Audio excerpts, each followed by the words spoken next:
it's travel, it's logistics, it's getting there on time. You know, my director is now saying to me, come on, we've got to do the final shot of the day.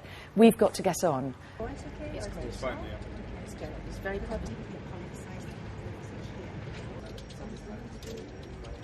Well, we're here in Malaysia for 2 days, following the royal couple, the Duke and Duchess of Cambridge, as part of their Far East tour. We came from Singapore, where we were for a couple of days, and then we arrived here yesterday morning, and we've been kind of running ever since.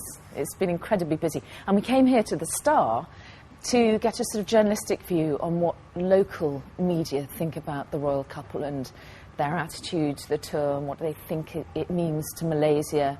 It's always really interesting to see someone else's organisation. Malaysia is a different country to Britain, despite our cultural similarities and history in common and so on. But there are such similarities as well. You know, the fact that you're all sitting there and it's quite messy and there's the football stuff around, and it's a working environment that I recognise very much.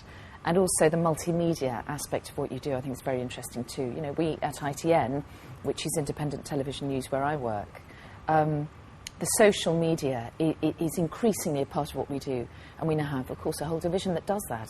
And that wasn't even the case 5 years ago. So I think, you know, we're a worldwide media now, that we all are so similar in what we cover and what we do, and we feed off each other.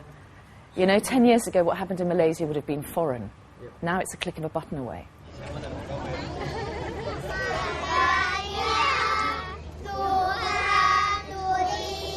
For us, what we're doing is we're dipping in and out of the royal progress, if you like, but we're interviewing different people along the way. So we're trying to get a sort of broader picture of how the couple are being viewed by the local populations as they go through their tour.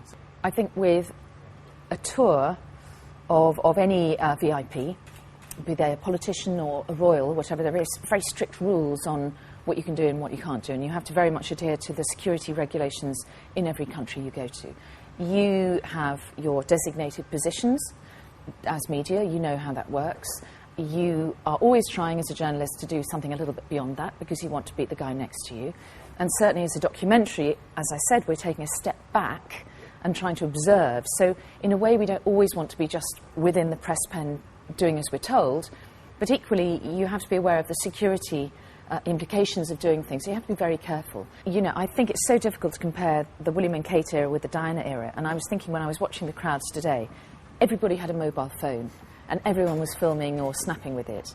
That wasn't the case when Diana was alive. People didn't, there was no social media, was there? I mean, it's almost impossible to remember those times, but there was no social media, so it was much more controlled, and it was just a question of taming the newspapers and taming the television news to get some control of the output. Now, I don't think you can tame the coverage because, you know, the British media might say they're not going to print topless photos of Kate, and your newspaper may say that they're not going to, but someone out there is going to put it on the internet, and then everyone can see it. So there is no control anymore.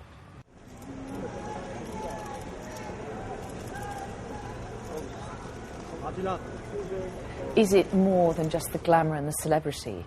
Is it something deeper than that? Is it something more significant? And I think it's a combination of all sorts of things. I think they're doing, the royal watchers love them. And there was a girl today who is obsessed with Kate and she follows her everywhere and she has an engagement ring like hers and she said, I just love her, I just love her. So there's that element to it. There are all the photographers who are taking photographs and hoping they'll see a photograph of a beautiful dress or something. So there's the fashion side of it. But I think there is something more significant, and I think it's the trade and commerce aspect of the tour that we're looking at and we find so interesting. And certainly speaking to one of the organisers at the hospice yesterday, he was a little bit disappointed because he said all people are talking about is Kate's dress and how pretty she looks and how beautiful. And he said, but these are real causes, and I'm hoping that people will look at what we do here and actually will really get some knowledge and some education from it, and it might help to change things.